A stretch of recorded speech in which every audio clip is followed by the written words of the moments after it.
Hey y'all, it's been a while since I made a video and I don't have a major update today. I know I've been teasing y'all with that and that's going to come soon enough, but I do want to give you an update because I have a lot of people asking questions about what's the status of the proposal and what if my chapter didn't get a chance to vote and how can I move forward from here. So let me just give you an update first on the proposal to amend the national bylaws. The deadline for that was October the 1st. Our proposal received 42 endorsements from 24 different states. So we had 43 chapters endorse the proposal in 24 different states. So just to give you some perspective, the bylaws say that for a chapter to propose an amendment, they have to have the endorsement of 9 other chapters in 5 states. So we've exceeded that by over 4 times the number of chapters and then almost 5 times the number of states that the bylaws require. So that's very significant. And somebody's asked me the question before, has, first of all, there ever been a chapter that's proposed an amendment to the bylaws, which we know that's true because of the last 2 years, but putting those aside, has there, in the history of the DAR, has that ever happened before? And if so, how many chapters endorsed in how many different states? So that's something maybe we can ask our historian at some point, if there's anything that's like this that's happened. Okay, so that's been submitted to the recording secretary general, and she has acknowledged receipt of that. She's been really easy to work with, and so I appreciate that very much.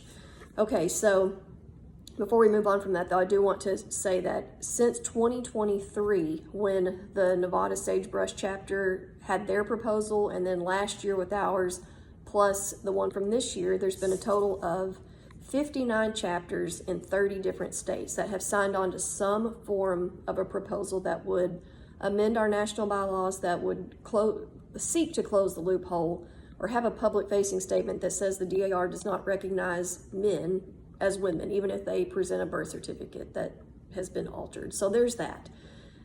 Now, the state officers have given every indication that the board is going to also reject this proposal when they meet in February. And maybe they won't, but regardless of if they do or not, we have come to the realization that the national bylaws allow for a special meeting to be called at the request of 30 chapters in 10 states.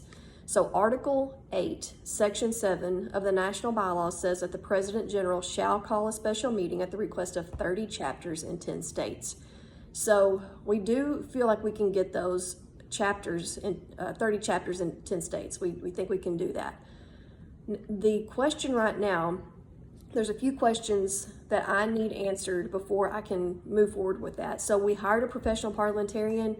You ladies rallied and helped raise over $8,000. It's over $10,000 now, but the retainer fee for this parliamentarian was $8,000, and y'all raised that in less than a week. We started the fundraiser on a Friday, and by Wednesday of the next week, we had the full $8,000.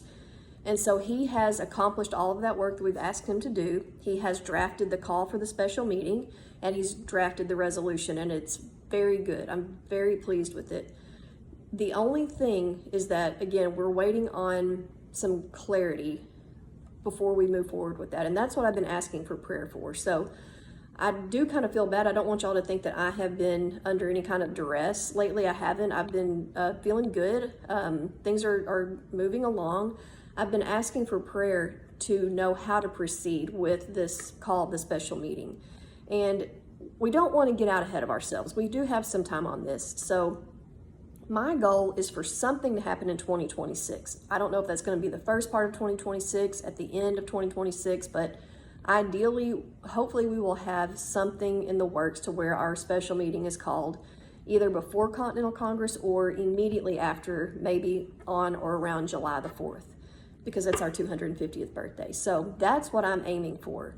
So to answer your question about how do I move forward if I want to present this to my chapter, I would say you can let your chapter know that there is a proposal to amend the national bylaws. And sadly, it's a little vague because we were trying to do everything we could to get it past the National Board of Management. So we watered it down as much as we could to basically just say that we expect applicants to act in good faith. and that they're presenting a true record of who they say they are in terms of their biological sex and their biological parentage. So it's a little bit watered down in that sense. So nonetheless, that is what's going before the board for them to vote on, and that may go to Continental Congress for a vote. Probably not, but it might. But regardless of whether or not the board approves that, we are going to call this special meeting, and at that meeting we will vote to either accept or reject a resolution that will robustly define a woman and go into greater detail about who the DAR is, why it was founded, what we expect of applicants, and what our membership eligibility is. So it's going to be black and white, clear as crystal. So if you want to let your chapter know that at some point when this resolution is ready, that you're going to be presenting it to them for a vote to sign on for the call of the special meeting. So there is that. I'll make a video here to kind of go into how you can go about that with your chapter. So I'll do that in the next video, but to keep going with the updates. Okay, we talked about the proposal, we talked about the resolution. Okay, we talked about how to proceed. Okay, so last thing for this video, for this update, is to tell y'all about our t-shirts. See, I'm wearing mine. My revolutionary daughters have great genes. So at first we had them say, Daughters of the American Revolution have great genes, but out of an abundance of caution, didn't want to, get in trouble with a trademark. It's kind of difficult to tell whether or not the actual words Daughters of the American Revolution is trademarked. So we just kind of tweaked it a little bit. But if you want one of these, there are links on the Facebook page. You can get this version that's got this little play on the Sydney Sweeney thing, which my sister came up with. She gets all the credit for that. There's this one, and then there's more simpler versions that just say my genes are revolutionary, and then it's got the little logo on the back, the Daughters Advocating for Restoration, and then revolutionary daughters have great genes on the back. So there's this version, and then just the simple version, and there's also a black version too. So there's links to that on the Facebook page, and I'll put those up as well. So stay tuned. I'll have a few more videos. That's it for the update, but there's a couple of things that I kind of have been wanting to talk about for the last several weeks and just haven't had a chance to really sit down and do it. So stay tuned. I've got a little bit more coming tonight.